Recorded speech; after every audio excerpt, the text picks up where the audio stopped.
chapter 31, verses 31 to 34. The days are surely coming, says the Lord, when I will make a new covenant with the house of Israel and the house of Judah. It will not be like the covenant that I have made with their ancestors when I took them by the hand to bring them out of the land of Egypt, a covenant that they broke, though I was their husband, says the Lord. But this is the covenant that I will make with the house of Israel after those days, said the Lord. I will put my law within them, and I will write it on their hearts. And I will be their God, and they shall be my people. No longer shall they teach one another or say to each other, know the Lord, for they shall all know me, from the least of them to the greatest. For I will forgive them their iniquity and remember their sin no more. And from the book of James in the New Testament, the first chapter. Every generous act of giving, with every perfect gift, is from above, coming down from the Father of lights, with whom there is no variation or shadow due to change. In fulfillment of his own purpose, he gave us birth by the word of truth, so that we would become a kind of first fruits of his creatures. You must understand this, my beloved.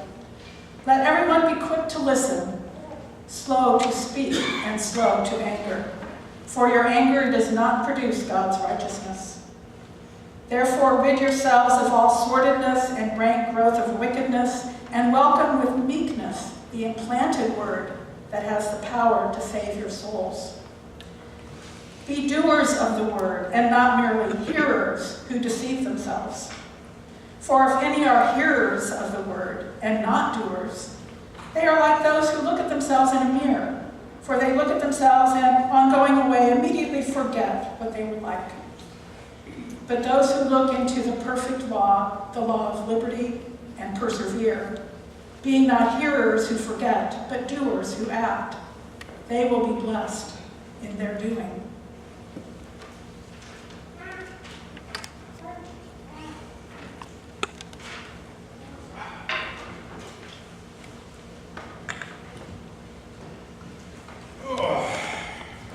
Okay, how am I supposed to begin this one? I can turn the microphone on, that's a good start. Straighten things out.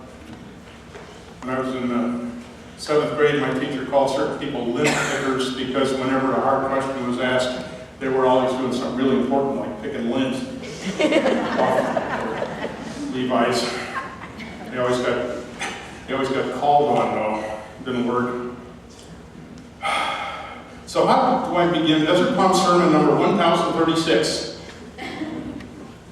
It was a dark and stormy night. That doesn't work, okay. Call me Ishmael. Ishmael. I played this house too often, I gotta get away from it. But it was the best of times, it was the worst of times. There have been moments, that are just space, the final frontier. Frontier of what? I always wanted to ask James T. Kirk about that. Because there is no frontier. There's just a continuum that maybe even cycles back to itself. That's the way space is. It's full of dark matter and full of balls of string theory and stuff. Maybe the final frontier lies in a totally different direction from outward. Maybe it lies within. Maybe that's the final frontier. And that's kind of what I ought to explore today. Or I could simply remind myself that not every one of you has been to every one of those 1,035 sermons. If you think you have, I'll ask questions.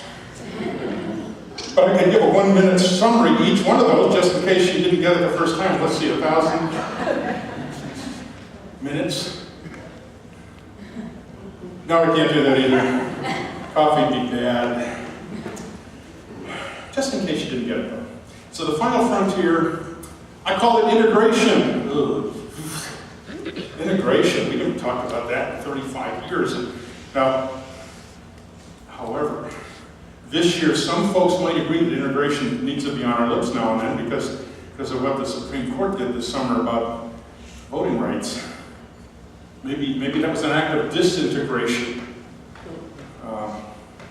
But I don't want to mix religion with politics, that's firm.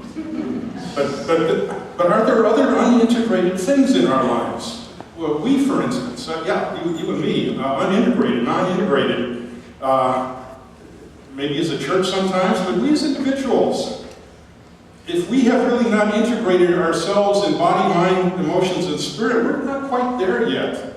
In fact, we're not even as far as we were the day we were born, like Luke, who comes to us with a fully integrated soul. His body and his mind and his emotions and his soul are visible. Most of us have lost that. And he agrees. If we have not fully integrated ourselves in those things, this is the way I sometimes feel. I've lost my integrity. This is all I am sometimes, like Pinocchio. I can move by myself, but sometimes I get moved by an unseen hand, and it's not always good. And if you think about Pinocchio, he didn't want to be a little boy, he wanted to be a puppet. He just wanted somebody to boss him around. At least Geppetto wanted him to be a puppet. Well, various parts of our culture like to manipulate us. You know where that comes from? That's French. Man, M-A-I-N, it's this, to be moved by a hand, manipulated. We all have handlers in this life. You can probably name 3 of them without me going much further. Manipulators, they're called, technically. Our culture's full of them at work, in the marketplace, in the media, and in far too many religious organizations. The only solution is integration, the kind of integration that results in integrity, where it all comes back to Luke, all together. The final frontier is where we start, human integrity. Hindsight into my own semi-long life is not exactly 20/20. Never is. Hindsight is never quite 20/20. We always skew it a little bit with what we wish it were. But sometimes us older little boys like to look above the horizon now and then still. Maybe to see meteor showers, or catch the path of a satellite, maybe a starship someday. And sometimes we see astronomy up there like Vincent van Gogh did.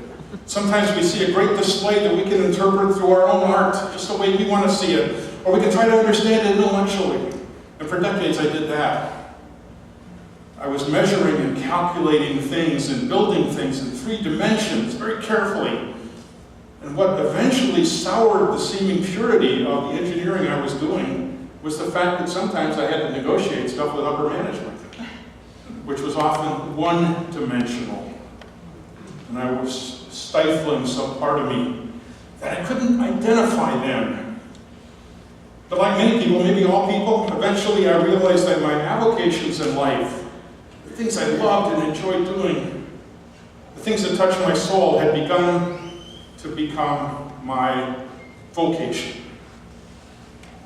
My soul was being touched, but with the hobbies, the extracurricular stuff.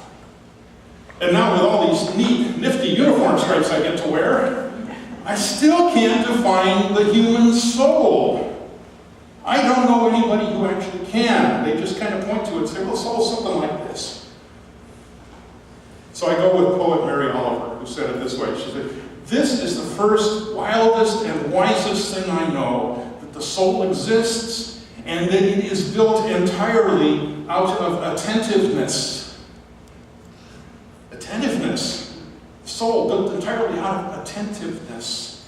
I mean, who do we know? Who's been especially attentive in your life? Focused on you?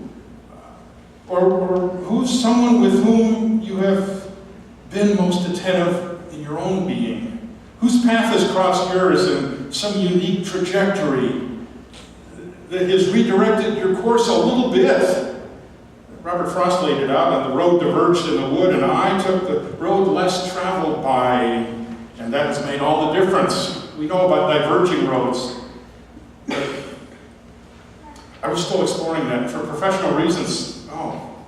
30 years ago. I came west 40 years ago, last 6 months ago. For professional reasons and a sense of youthful adventure, I drove west with the old AM radio. You remember those in the car?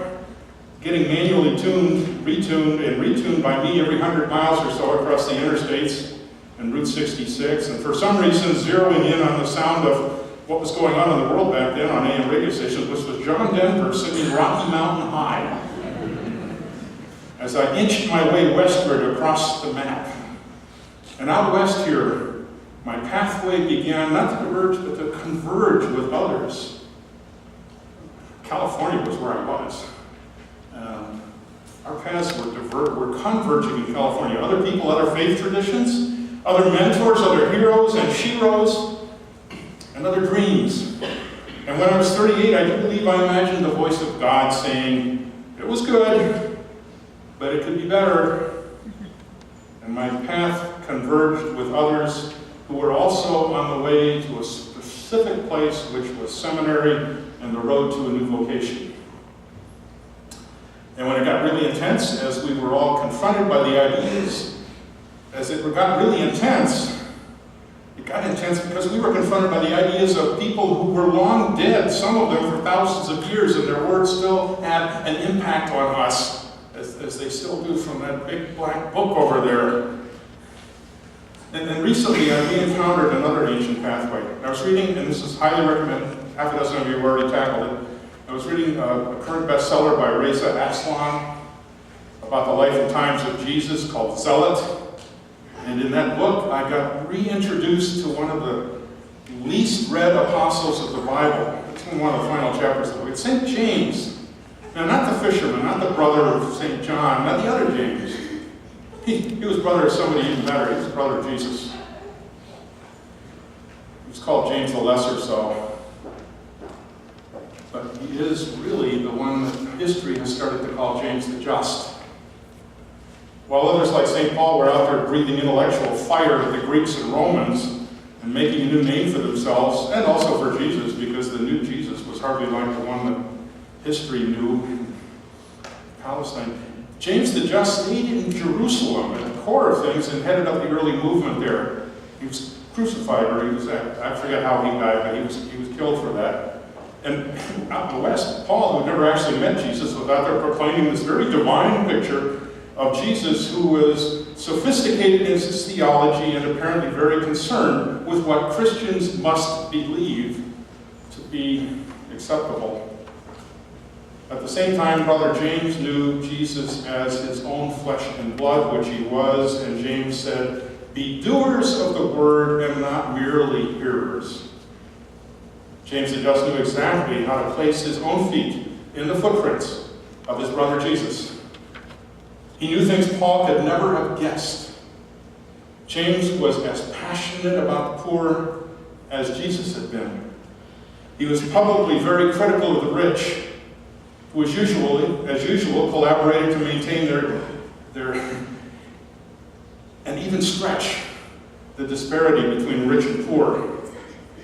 That seems to be a trend that still goes on.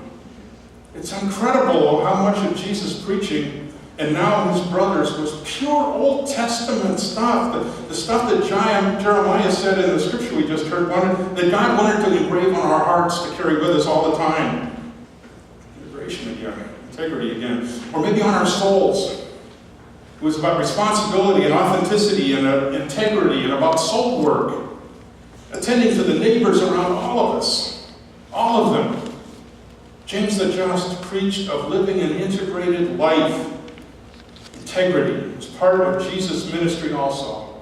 Integrity is what can always happen after forgiveness. Now, most of you know that I have crossed paths every now and then, in spirit at least, with one St. Nicholas. Yeah, not that one. That one breaks into your house and peeks at your children to see whether they're sleeping and demands to know whether they're bad or good. Kind of like a really evil God or something. In fact, that one gives God a bad name because most children start out thinking that's God. Oh, this one ain't good, bad, or good. Makes a list, checks it twice just to make sure. Because good and bad makes a difference to that particular St. Nicholas. Guy never took a parenting class. believing this guy can ruin a child's concept of God forever unless there's a good parent around to kind of correct it. No, I mean a real St. Nicholas.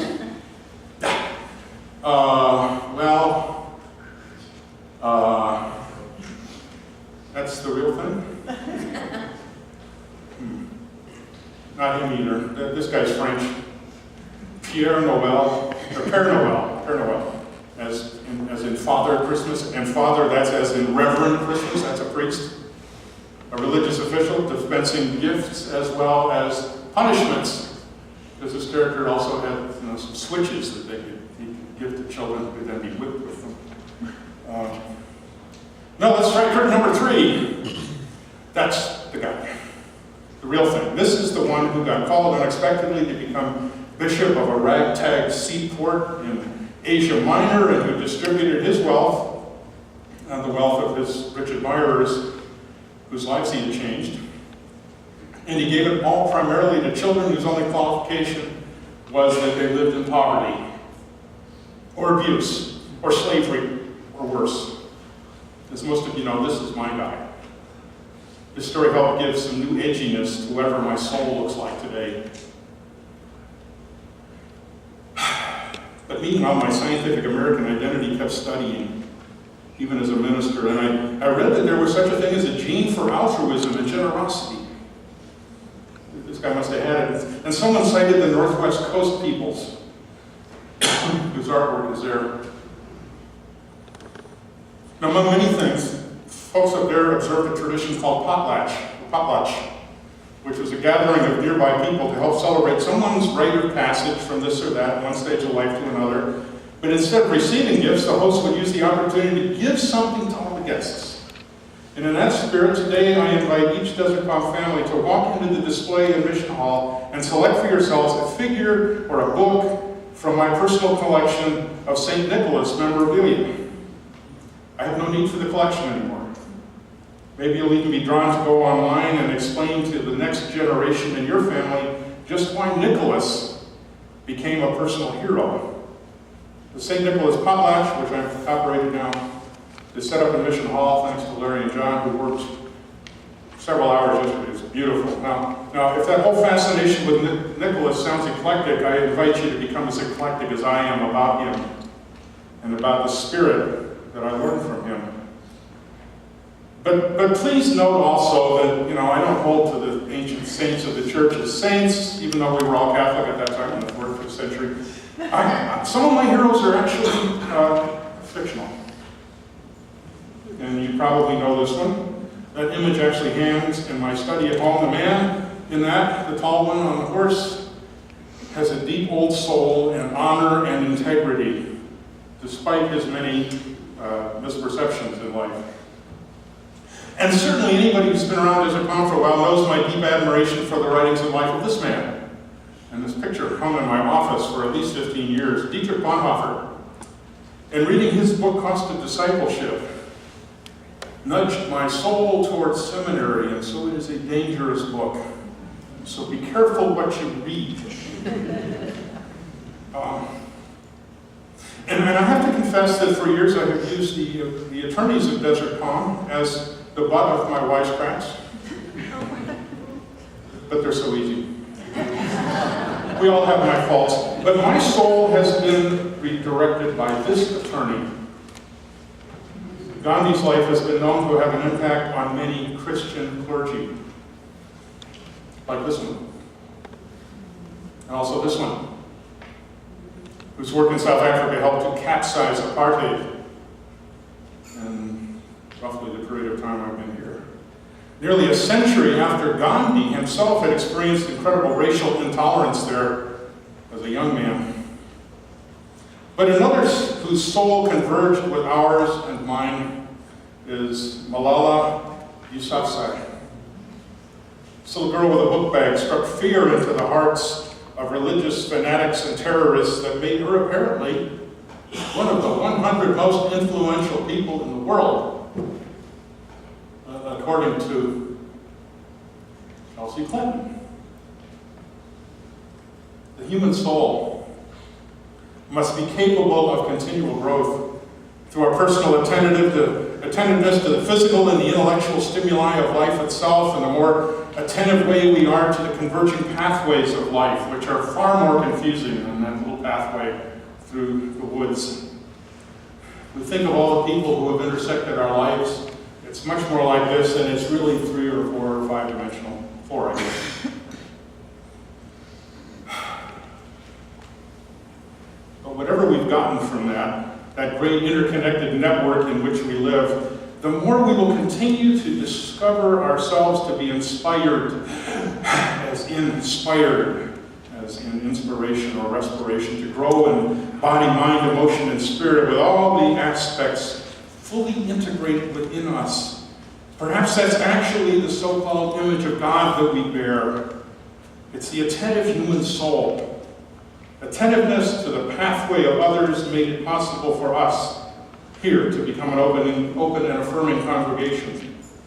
The visible degree of integrity others spot in us have drawn the pathways of other lives through our gates, changing them and changing us as well, because that's the way it happens. Attentiveness, alertness, awareness to the world and to our reflections and responses and reactions to the world.